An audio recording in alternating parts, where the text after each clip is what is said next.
Lah musibah yang menimpa kita, kita juga perlu sabar. Musibah itu banyak, intinya sesuatu yang membuat rasa hati kita, termasuk misalkan banyak hutangnya banyak misalkan, ya. Jadi hutangnya banyak itu juga musibah karena membuat hati kita tidak tenang.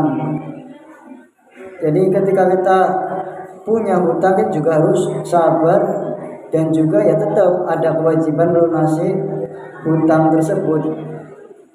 Sabar ketika musibah, contohnya juga misalkan tertusuk duri atau misalkan yang lainnya, ya misalkan ada kita terkena sakit, misalkan sakit itu juga termasuk musibah.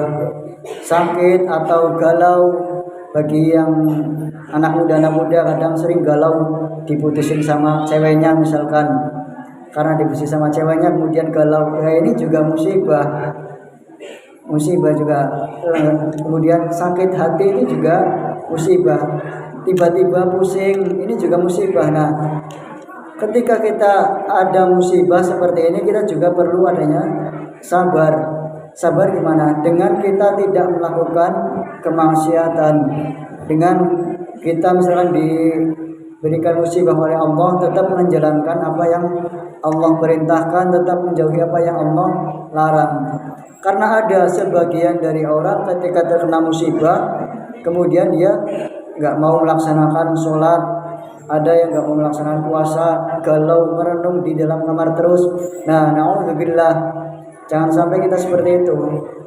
Diputus ceweknya, kemudian nggak mau keluar, di dalam kamar terus, nggak mau makan seharian. Nah, jangan sampai. Putus ceweknya, kalau tenang aja, cewek itu lebih banyak daripada cowok. Ya. Di dunia ini antara perempuan sama laki-laki banyak perempuan, jadi tenang saja. Jodoh takkan kemana. Ya, yang cowok-cowok, terutama yang anak muda, nggak usah galau, nggak usah galau dan nyendiri, apalagi sampai terjun bebas, bunuh diri. Nah, naudzubillah, jangan sampai. Nah, bagaimana ya dengan kita mengatasinya? Dengan kita berzikir. Kalau kita misalkan ada musibah, perbanyak baca. Kalau ada masalah, perbanyak baca la haula wala quwwata illa billah, la haula wala quwwata illa billah. Perbanyak hauqalah, insyaallah nanti kita akan tenang dengan kita berzikir kepada Allah Subhanahu wa taala, dan meyakini intinya musibah datangnya dari Allah, dan yang akan